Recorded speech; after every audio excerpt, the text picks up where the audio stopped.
All right. So let's start off with some Q&A, and then we can get into some other crazy stuff. So what were some of the concerns or questions you had? Also, how bougie am I with my Stanley Cup now? It even has my name on it, my monogram. Anyways. I guess for me, I have like three people that I'm attending a Veterans Land Board seminar on the 5th. Okay. They're veterans that, of course, want to buy some land to build on it. And my lane right now has just been buying previously on a new builds with my clients. So kind of just, I mean, I've watched YouTube videos and I've tried to read up on it, but just like, I know I was talking to Susie and she's like, the only way to know really what the pros and cons, the things to really look out for, the catch-alls, is to have bought land to do that before. Kind of like how utilities work, the things that can kind of come up when you're like doing a transaction, whether it's like mineral rights that are on there, or if just the things that can Yeah. come up during a So transaction. like I would say the basics that you would need to look for on raw land is, is there water at the street? If there's not water at the street, you need to get a quote for a water well. And what does that cost? And don't take the realtor's word for this. Like literally call a local water well guy. They'll come out, they'll do a soil sample, and they'll test it. If the buyer is interested in the property, obviously. So you want to have water at the street. If not, what does it cost to get a water well? The next thing is electric. Is there electric nearby? Electric can be really cheap or really expensive. If it's close by, then just dropping a pole is cheap. If they've got to run a new line with a bunch of poles, it can add up pretty quick. Before you do any of that, you want to look at the FEMA flood map, and you just go to like FEMA.org or whatever it is, search the address, and it'll pull up a map of that property and let you know how much of it is in the flood zone. If you're using Sabor, it has a lot of that built in up top, where you can go to the flood and look at it. So that's usually the first thing I do, is I look at the flood. Is this property flooded? Because you'd be surprised how many times I've gone through, looked at like 100-acre tract to subdivide, gone all the way to the end, and I'm like, oh, I need to check flood, and the whole damn thing's in the flood zone. I'm like, freaking serious. I just wasted a month of my life. So those are some hot topics. And then from that would be obviously accessibility. Is it a gravel road? Is it a paved road? Is it a private road? And then from there, is it going to need land clearing, to build the house on, or is there a build site? Those are all going to be expenses. Then you'll get it under contract. You'll need to get a loan. You can use like, Texas Farm Credit, or you can use a regular bank, or if it's a veteran, they may have some stuff. But where it gets really important is you're going to want to ask, are there any oil leases on the property?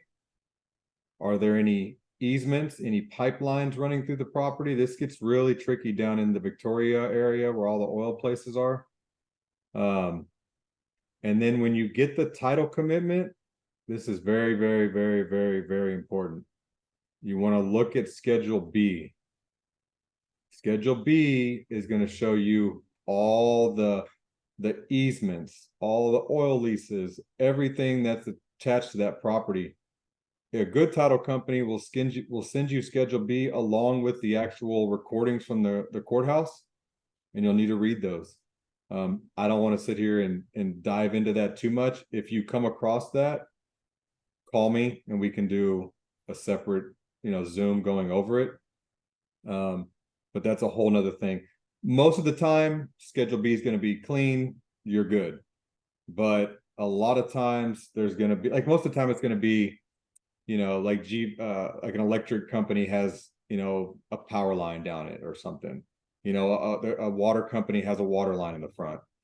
But what you want to watch out for is so-and-so has an oil lease on it. So-and-so has a pipeline that runs through it. Not a deal breaker. I mean, I have a property in Victoria that I'm selling. It's got an old pipeline that runs through the front. It just means that they can't build within like 50 feet of that pipeline. You said ask to find that out. Who are you asking that to? as far as oil leases and easements and stuff like that? Are you asking It'll be on the Schedule B in the title commitment. in the title commitment? Yeah, so at this point you'll get everything. You've already crossed all your X's or whatever, T's dotted your I's. You've got it under contract. You've made sure all the other things I talked about. Now you've got the title commitment, and it's time to review that. And that's where you're going to want to really review Schedule B. Make sure that the title company gives you all the documents that go along with it, and you're going to have to start reading all those things. And Okay. making sure that there's no oil leases, because the last thing you want to do is sell someone their dream home on 50 acres and it's got an oil lease on it, and they call you in a year and there's 10 oil wells in the backyard and they're not getting any benefit from it. If there is an oil lease, I usually don't buy it. That's up to the buyer if they want to take that risk, but you want to always get surface rights. Always, always, always, always, always get surface rights. Walk away if you do not get surface rights. What that means is they can't just come onto your property and start putting wells without negotiating something with you. So if the previous owner keeps the surface rights and the previous owner keeps the oil rights, like, you're basically screwed. Like, they can do whatever the hell they want to. Okay. So you want to make sure, and it sounds scary, but most of your tracts of land, you're not going to deal with 99% of this. This is all worst case scenario, but these worst case scenarios will make you remember this for the rest of your life. Trust me, speaking from experience. So surface rights are same as mineral rights. Is that correct?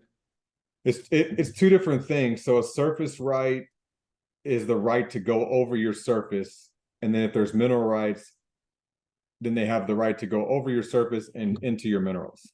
So if they just have mineral rights, right? So picture like this is your tract of land, right? And they have mineral rights for this, but they don't have surface rights. Well, that's fine. They can come on this tract of land, drill their well, suck the oil from this side, and this person that has the oil rights that sold you the property still gets paid, but they do not have the right to get onto your property. That's the basics of it. And this is usually on bigger tracts of land, 40, 50, 100 acres, and usually down south. But you'd be surprised. Like I had some property in Floresville that was just in the middle of the country, and the whole thing was flood, and there was a pipeline running through it. Because you don't just you have natural gas lines. So I bought 30 acres in Stockdale area, and it had a natural gas line that ran right through it to go to the city. So you have natural gas lines you got to be aware of, water lines, like big water lines, small water lines, electric lines, like the 200 acres I have in Seguin. It's got a power line that runs down the center of some tracks, and it has another one that runs across. So there's easements that run all the way through that. So you just got to be aware of that. If they're looking for like an acre, it's probably fine, because in order to get it to an acre, the developer would have had to have gone through all this already. Like I said, this is usually raw, unimproved land, bigger tracts, but it's a good study to know at least the basics. I think most of all three clients, they want, it's like 1 to 3 acres, and they want, I know that I've heard of like the issues that can kind of come up, or like, for instance, a lot of them are, say, like septic tank. Now, if they're like, oh, well, what do I do with that? What comes into that? I don't know. Yeah, I mean, you just get a septic tank company. I mean, it's going to run $10,000 to $25,000 usually, depending if it's got to be aerobic or what it has to be. But yeah, if you're out in the country, you're not going to have sewer out there usually. Unless you're in one of these big, massive subdivisions that spent the money to run sewer into it. But most of your rural lots you're going to have a septic. You may have to have a water well. And if you do have, another thing you need to check on is if you're getting a water well and you need a septic, a lot of counties require a minimum of 3 acres to have both. Okay. Because what happens is your septic then could leach into your water, and now you're drinking, poo water. Yeah, all of them want like city, the city water. They want to be able to have Yeah. that on. So they're going to be, closer to town. Yeah. Yeah. I mean, most of those 1 acre tracts, like I said, they've already gone through all the platting processes, and have had to clean up all the stuff that we're talking about. So you shouldn't have to worry about really any of that. But it's good to know. I mean, if you're going to be, a good realtor, you need to know some of that stuff.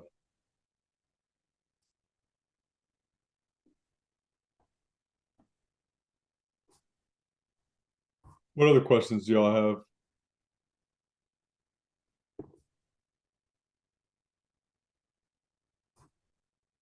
Nothing? Going once, going twice? Then what do y'all want to talk about on land? Y'all got me here for a little bit. Let's have some conversations. We kind of went over some basic stuff on the acting as a realtor side, but what else would y'all want to know about land? So when you buy it, you always subdivide it? Or, I mean, did you ever used to wholesale it? Because I think a big part of, I think there's a lot of money to be made in wholesaling land. Because It used to be, I mean, it was during COVID, I made a shit ton of money buying and I didn't wholesale, but I wholetailed. I'd buy them cash, put them in the MLS in Canyon Lake and Seguin, and I was buying them like hotcakes. And then all of a sudden, that was kind of the new fad, and everyone was trying to do it, and people were spending too much money, and it raised the market. And it's a little tougher now. In my land mentorship, I do have the guys running through that process. I just got one on Rebecca Creek in Canyon Lake that I took down, and I'm going to put in the MLS. I don't typically wholesale them. I'll just take them down and put them in the MLS. It's just cleaner that way. But you can't wholesale them. You just got to buy them cheap. Yeah. If you think it's cheap, it probably needs to be cheaper. Like how many, for you to wholesale like a piece of land like that, like do you go through that extensive process of checking like all the easements before you buy it? Like, yeah, I mean, this one was a 0.3 acre tract in a subdivision in Canyon Lake. So, I mean, I just looked at the Schedule B, Schedule C, and moved on down the road. I had it surveyed. I always get it surveyed. I bought a tract in Floresville that I took the survey from the seller and found out that the survey was wrong. Didn't get a T47, didn't get any of that stuff. And it was a nightmare because when I had my guy go out and look at it, the mobile home next door was encroaching 25 feet onto my tract. And it took me almost 2 years, a lawsuit, and I ended up just carving out and giving the neighbor that part and took a hickey on it and moved on down the road. So now I'll always just get a survey, my own guy that I trust, no matter what. But yeah, there's money to be made in it. And you can also buy them. I'm going to start chasing after some old, old data, like old stuff that's on the MLS, and offering them kind of a low ball with owner financing and just trying to tie up some of these bigger ones versus taking them down cash and then doing wraps around them. I'm actually going to talk about that strategy with my land mentorship guys this weekend. I usually just buy them cash or partner or bank, but there's a lot of land that just can't get moved that I think has potential to be, bought rare. The entry point can be relatively low, and then you can break it up and just kind of wrap everything and cash out.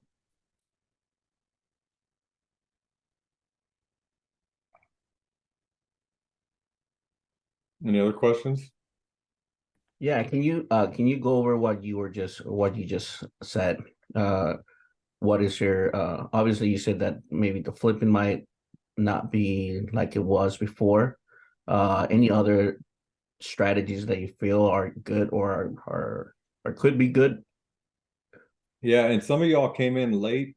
Definitely watch the recording because all the important stuff was kind of right out the gate on some of the things we touched on.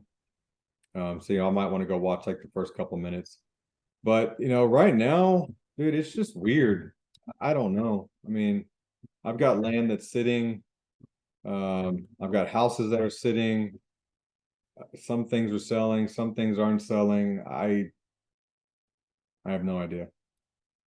I don't know what's working. I mean, I've got a new build going on a piece of land. I've got land that's already been subdivided. I've got owner finance houses, and I've got a full-blown flip. And nothing's really firing. Usually one sector of that is hot, and then I'll shift to that. And so I've got all these, these lines in the water, if you will, with different bait, and nothing's really hitting any of them. So I don't know. I mean, I'm moving stuff. It's just slow. So I don't know. I mean, I just keep pivoting and trying to do different things. I don't know the answer. You just got to keep going. I mean, there's guys out there making money right now. There's guys doing deals, so there's people buying. We're trying to work on getting to the table first versus buying from wholesalers, to try to buy steeper so that it gives us some more options on the exit strategy. So I can try to dump it, wholesale it, do a light flip, owner finance it, or do a light rehab, owner finance it, or do a heavy rehab and flip it. I have one on Walton that was going to be, we tried putting in the MLS for a couple weeks. It didn't work. So we were going to do a light rehab, but I tore out the bathroom and the plumber was like, yeah, you need all new plumbing. So, I mean, at that point, it just automatically turns into not a full-blown rehab, but it's going to be probably a high-end owner finance or a flip.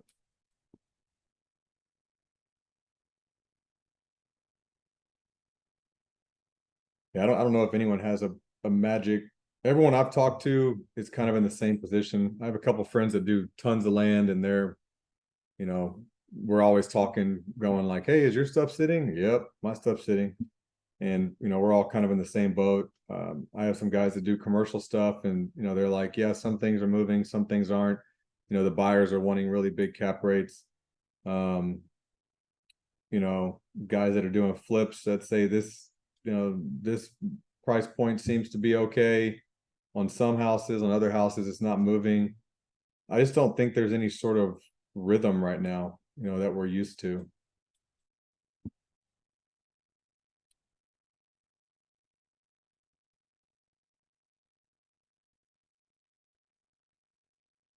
Hey, Eric, I had a quick question for you. Yeah.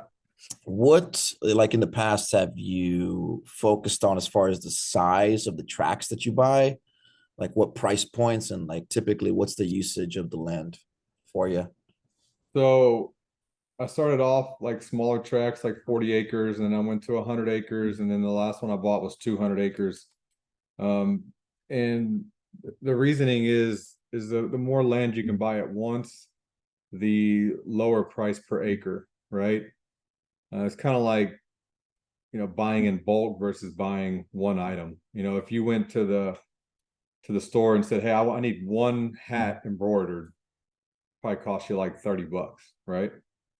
But if you went there and said, hey, I need 10,000 hats embroidered, you might be able to get those for like $15. So it's the same concept with land. If I go buy 20 acres, I might pay, let's just say that 10-acre tracts go for $25,000 an acre. If I go buy 20 acres, I may be paying $23,000 an acre, maybe even 25. So I can't buy that and break it up into two 10-acre tracts. Now I could potentially break it up into 1-acre tracts, but that's a whole nother ball game, because now you're dealing with platting and all kind of BS. But this is how I look at it. I sell 10-acre tracts. So in the area, I'll find what the price goes for 10-acre tracts. And then I try to find land that I can get about 50 to 60 cents on the dollar. So if I got to buy 100 acres, to get it to like that 10 or 12,000 an acre price, or 200 acres, and that's my thought process was, okay, I can get 200 acres at 10,000 an acre. I can sell 10 acres for 20,000 an acre, and that's how I buy. So the usage, the end usage of it is to find a retail buyer who's looking for a 10-acre tract of land, basically. Yeah. Yeah. How do you find it? Actually, a lot of them I buy on the MLS because Oh, okay. they're just big ranches. You know, I'm just looking for a road frontage. There's not a lot of people out there buying, you know, $1 to $2 million ranches. So I don't have to compete with all the, you know, the guys that are buying like you know, the amount of people that can go and buy $100,000 flip versus a $2.5 million ranch. There's different buyers for that. It's slow money though. I mean, it'll take over a year to turn it. Like I still have a track in Gonzales that's going on over a year. I have a track in Victoria that's going on over a year. I just talked to Susie yesterday. I was like, man, let's just dump these and, you know, lower the down payment. Let's just get someone paying me something. And what's crazy is the one in Gonzales, like it sold out. What, Susie, like 3 months, 3 or 4 months, we had on everything except for this last track. And this thing's been sitting here for a year and a half, and I couldn't tell you why. It's probably one of the nicest ones left. But when I've talked to people, they always say that you know, that 95% of them sell quick. That 5%, that last one's a pain in the butt to sell. So the one in Seguin is 200 acres, and I'm about halfway through, and it just hit a brick wall. Like right out the gate, it was sell. I was like, man, this is gonna be nice. I'm gonna get paid in a year, and then it just the brakes went on. In the last 3 months, there's just been nothing. I did have the neighbor that wants 25 acres for $500,000, so that's supposedly going to close next week. And then I'm building a spec house on one of them. Eric, I have a question about the oil, gas, and mineral leases. I'm looking at a title commitment from 14 acres. We knew that it had, this one's already closed, but we knew that it had an old lease on it. I mean, 1980. When do they expire? Do they ever expire? So if you ask 3 different people, you're going to get 3 different answers. If you actually pull that document and read it, a lot of times it will expire. But I've talked to landman. Actually, one of the guys in my land mentorship is like, this is what he does for a living, is like that kind of stuff. And he told me that there is workarounds that these big companies can do because they leave verbiage in there that allows them to kind of renew it. You can only do what you can do. You know, a lot of times it'll say that, you know, after so many years, this lease is null and void, you know, unless they do A, B, or C. So I will get an affidavit of non-production from the seller saying that there has been no production on this property for X amount of years. Whether or not, you know, that'll hold up, it's just, you know, it's something that an old land guy told me about, so I do it.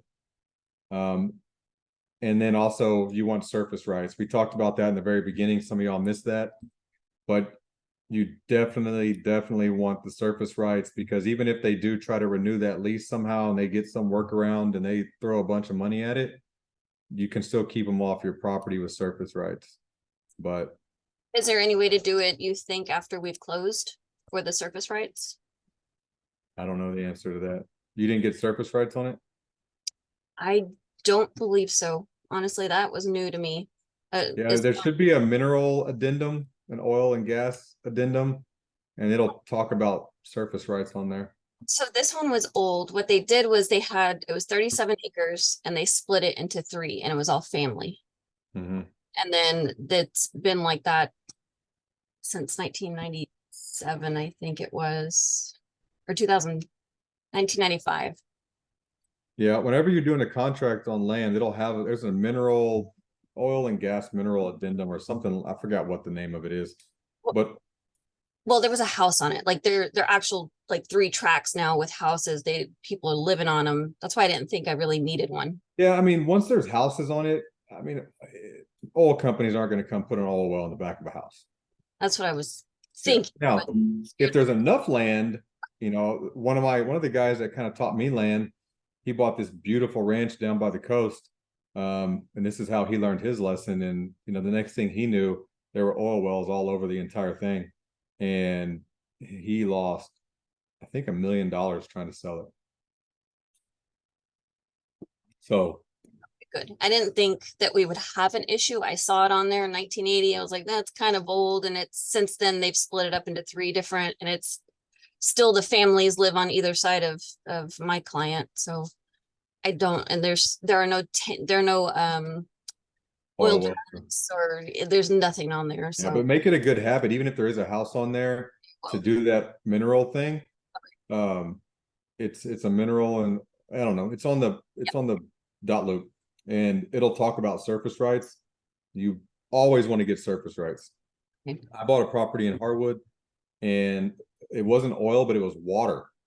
And so water in that Gonzales area is like oil. And so like she fought me for the water rights. And I'm like, you know what? Fine. Like, you can keep the water rights, but I'm dropping the price, and I'm keeping surface rights, because I'm not going to have all these big commercial water wells all over my property. And so I signed, I mean, I actually think I had an attorney draw one up where it was like, you know, I'm getting the surface rights. You can have the water rights. You are not allowed on my property. And then I just cut her off at the knees on the price and moved on down the road. yeah, no, lesson learned. I appreciate it. Yeah, no, definitely surface rights.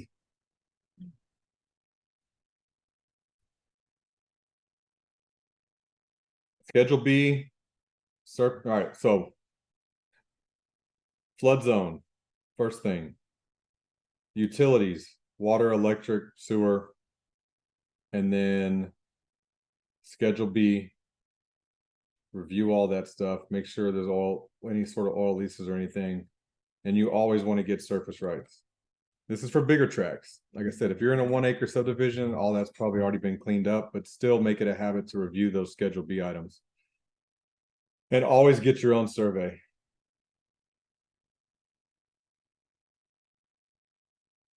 And don't use precision surveyors. That's who screwed me on that one in Floresville. And I tried suing them, and come to find out, you can't sue a company. You can only sue the person that went out and surveyed it. Well, those guys make like $10 an hour. What am I gonna? He ain't gonna write me a check for 50 grand for the lot that they messed up on. So that's their whole workaround. Is a company is basically untouchable because the guys that go out are individually licensed. Yeah, spend a lot of money on attorneys learning that lesson. But I mean, how do you mess up a survey that bad where you don't see that a mobile home is encroaching 25 feet onto your property that you're surveying? Crazy. Anyways, Who do you normally use for surveying? I have a guy named Gary Tennyson that is now retired and basically just does stuff for me and one other guy. Just find a good reputable one. Do not use precision surveyors. Those guys, then they ran me through the ringer and played games with me for a year. That's what really pissed me off. I would have rather them tell me in the beginning, hey, go F yourself. You know, we'll see you in court. But they played me and played games with me for a year. And then just basically ghosted me at that point. I mean, they flat out admitted that, yeah, they messed up. And then we won in court against the neighbor. But I mean, winning is one thing, you know, actually you can't just go move some 80-year-old lady's house. Like, I'd be on the news. I'd be like, I know that guy, you know.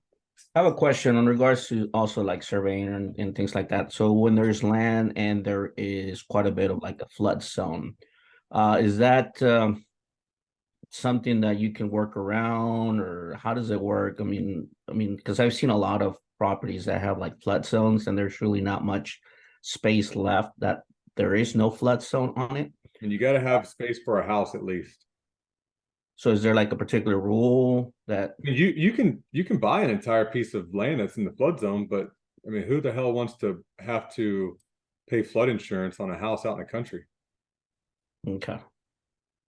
I had 100 acres, like I told you, in Stockdale, 2 roads, beautiful. I mean, I was drooling over it. Whole entire thing was in the flood zone. I tried every which way I could think of to still sell it. And I think it was like $3,000 a year is what they were going to have to pay in flood insurance. plus their normal insurance. Mhm. There's different zones, zone AE, zone X, but it's just, there was a creek that ran back there and they had that whole property in the flood zone. Wow. So there was one little building site up front. So it was fine to sell to like Joe Blow that just wanted 100 acres, right? Because he had a place to build a house. But if I wanted to buy it and subdivide it, it didn't make sense for me. There's Hmm. got to be a building site out of the flood zone.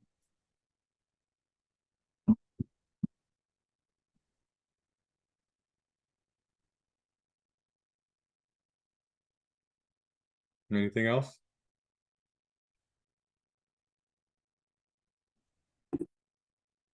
I have a question. Yes, ma'am. I have well, I had a client that sold their lot in the like residential area. Mhm. And then the one that bought it, she messaged me and she was like, I didn't realize that it was going to be so hard to get an address because it didn't have an address at the time. The thing was that it needed to be platted. So from what I understood is the builder, whoever builds on it can plat it, and if they plat it, then they can get an address from the city. But is there something else, or have you ever had that? There's a lot of places that are basically just they just do a meets and bounds and they do it illegally, and they don't run it through the processes, and they sell them without getting it platted. And then when you go to get a septic tank or a 911 address, you run into a big issue. I don't know the answer on how to prevent that, besides, possibly trying to, go talk to the county for the septic and the 911 address prior to closing. It Well, doesn't happen very it's in often. the city, so they're I know that they need to connect like the city water, like it's in a, like it's over here on the south side, like off of 35 and stuff. Yeah, So but yeah, I people think can, they did that. They did the meets and bounds because we had a survey. No, we had I mean, I can sell you, I can go and get a surveyor to carve off a place and sell it meets and bounds. But if yeah. it's not done by the city, if it's not platted correctly, like you're screwed. Like you're pretty much screwed. I mean, I've flirted with that a little bit over here in Seguin. And I had my exit strategy prepared, because I bought it meets and bounds, I sold it meets and bounds. And they were able to work it through, but I was nervous there for a while because it could have blew up in my face because I didn't plat it. Yeah, because that's what I mean. I think that's what's happening now. In order for them to build on it, I mean, they have to put water and light, and the city doesn't want to do it because there's no address to it. Yeah, and to get an address, it has to be platted, and to plat it, it's going to cost about 10 or 15 grand, and it has to be the original person that did it all. Yeah, it may end up being a lawsuit. All right then. I mean, just talk to the city and say, this is how we bought it. What can we do? Yeah. See what they say. Okay. Yeah, it's a tough one. It doesn't happen very often, but it does happen. Not everyone follows the rules, and Okay. Yeah, because that's what I heard is that it just needs to be platted, but I didn't know it had to be platted by the original person. if it So was when a you say bunch, original person, what do you mean? whoever did all the Sure. subdividing, Oh, whoever was the person that did all the meets and bounds, they may allow, your buyer to go in and just plot that one section, but yeah. it's not going to happen quick, and it's going to be an ordeal. You're going to have to deal with them, and they may come back and say that the actual developer needs to be the one that goes in and replats it, and that's where you might run into an issue, because why would that guy want to then turn around and go spend 15 or 20 grand replatting everything and putting in sidewalks and meeting all the codes and whatever the city wants them to do when they've already meets and bounds and sold it. And y'all had it surveyed and it didn't come up that it wasn't a platted lot? Yeah, it was surveyed. Um but I didn't know. It was a while back. It was like a year ago, I think. And I mean, I didn't know to look for that it was platted. I knew from the seller that they just need to get it platted, and the builder could actually do the platting. The one that's going to build could actually do the platting. And if it gets platted, then they'll give you an address. That's the Yeah, only thing that I knew. So I was like, and I knew platting was going to cost money, as well as putting in the utilities is going to cost money. yeah. But I didn't, and I mean the buyer knew too, but now she's The coming back and being like it's difficult, and I'm like, well, what have you tried? Like, yeah, it's a pain in the butt dealing with the city. I mean, they like I said, they may let you do it. I don't know the answer. That you'd have to talk to them. Um, I know there's one over here in Guadalupe County that uh they're saying that the only person that can do it is the original person that did the platting. But San Antonio, they may allow you just to plat your lot and move on down the road. yeah, all right So then. I know you said it doesn't happen often, but to prevent this issue from happening, getting, like, I know you said always get your own survey done. If you get your own survey done, should that be something that comes up? Is that a question to make sure you specify with the person doing the survey? Like how can you prevent Yeah, it? what documentation would you have? Like, how would you have even known if nobody told you that it wasn't platted? How would you have known? Um, it on the survey it wouldn't have, and I'm giving an educated guess because I've never ran across it in the city. But if it's platted, it's going to have a lot, a block, whatever, whatever, whatever, whatever.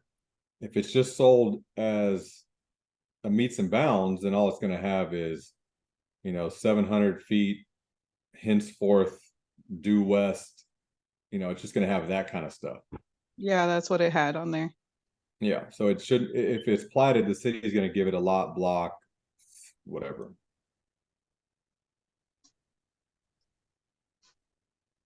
Priscilla, did you help the buyer get the land or no? No, it was my seller that sold to the buyer.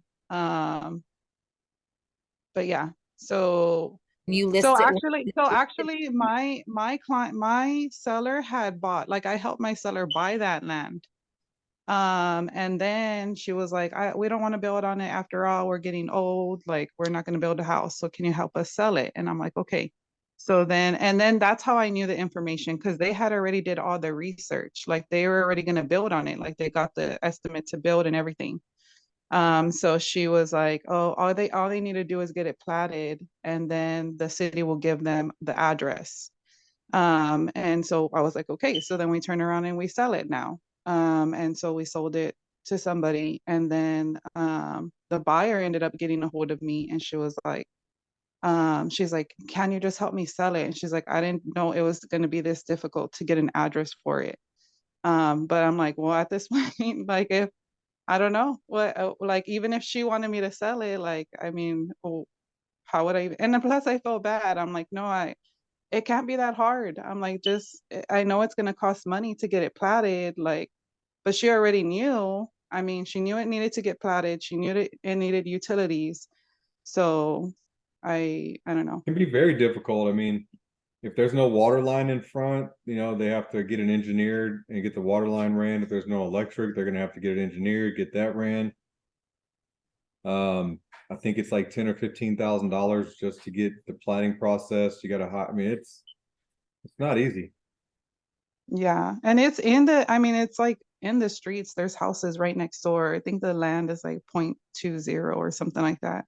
Yeah, you might have But water line out front, but yeah, I've ran into some that were right at the end of a street and they didn't have it. And they wouldn't let me just run it from the neighbors to mine. They no longer allowed dead end water lines. They wanted me to run it around past my house, around the corner, and tie back into their other main. And I think it was like $27,000. And I bought this lot for $8,000 to build a spec house on. And I fought them and fought them and fought them and fought them. And they're like, nope, sorry. And so I just dumped it. I think I lost a little bit of money, but I just dumped it and moved on down the road because I got tired of messing with it. I've got a 7.5 acre tract here in Seguin I've been dealing with for 2 years. There's a water line at the street, but the city won't let me tap into it because they want it to be upgraded to an 8-inch line for a fire hydrant. And so the Green Valley wants me to spend $700,000 running a water line from 725 to this property. And I'm like, that's $100,000 an acre just to have water at the street. And yeah, I'm like, well, let me just put a well there. Nope, you can't do that. There's water at the street. You need to use that. I'm like, but there's not water at the street. I can't use it. They're like, well, if there's water accessible, even if it needs to be upgraded, you have to do that. You cannot just ignore that water line and put a well. I'm like, this is the stupidest thing ever. So I've been fighting them for 2 years. And I got like 300 grand in cash just sitting in it. Dead.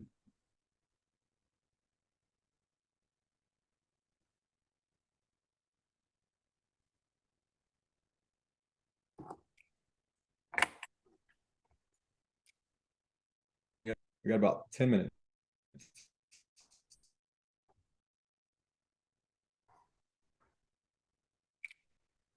Yeah, well, due diligence, sure.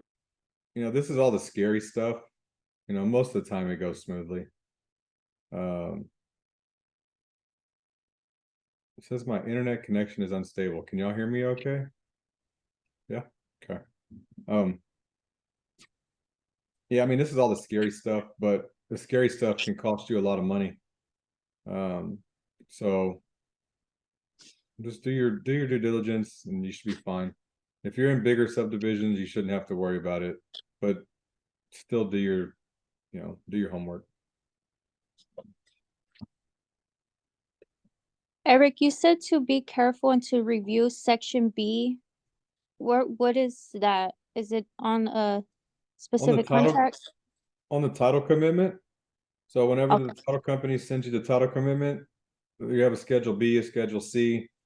You know, schedule C is usually like, you know, you need an affidavit of this, you need to prove that this person is married, whatever. Well, schedule B is going to show you all the easements and, you know, oil issues, and you need to make sure you look at that. Okay. I used to never look at it because I always did houses. So you just skip the schedule C and see what needs to be done to close it, right? I mean, that's what we're trained on. And the first tract of land I did, I was ready to close, and the guy that was helping me out was like, well, did you review schedule B? And I'm like, what the hell is schedule B? And I spent the next 30 days reading, you know, deeds from 1908 about oil leases and stuff. And yeah, so I got a crash course on schedule B really quick. Luckily he told me, because there was some issues I had to get cleared up first. But yeah, now I get in the habit of, even if it is a house, I look at schedule B. And then just go back to the title company and say, I need all deeds, all documents relating to the schedule B items prior to moving forward, and they'll get all that for you. Then you got to try to read old blurry text to make sure it doesn't affect you.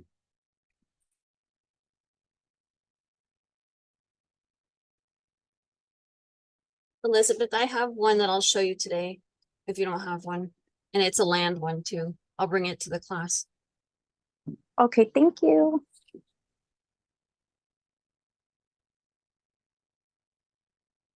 Well, if y'all don't have anything else, I'm gonna let y'all have a happy Friday. I'm gonna end this. It is recorded. I think Colin will be able to upload it later. I think it's on his Zoom. So I'll end it, and y'all can, you know, it'll be in our YouTube and on the page. We're working on a new system for the back end that'll be a lot nicer. So stay tuned for that. We also have our new office that's coming up. If anyone wants to utilize some of the shared space, we've got some of that. It'll have a conference room, printer. It's got a break room across the hallway, internet, You know, Colin will be there almost every day. Susie will be there almost every day. So it'll be, you know, a lot of more one-to-one if you need help stuff for those people that are, you know, that are utilizing that space. And it's right there, Alamo Heights area, so it's in a great location, central San Antonio. Yes, Hillary, you can just hang out with Colin and Susie all day long. Just bug them. So, but that's all I got, guys. If nothing else, and I'm gonna go ahead and end this and get my butt in gear, get to work.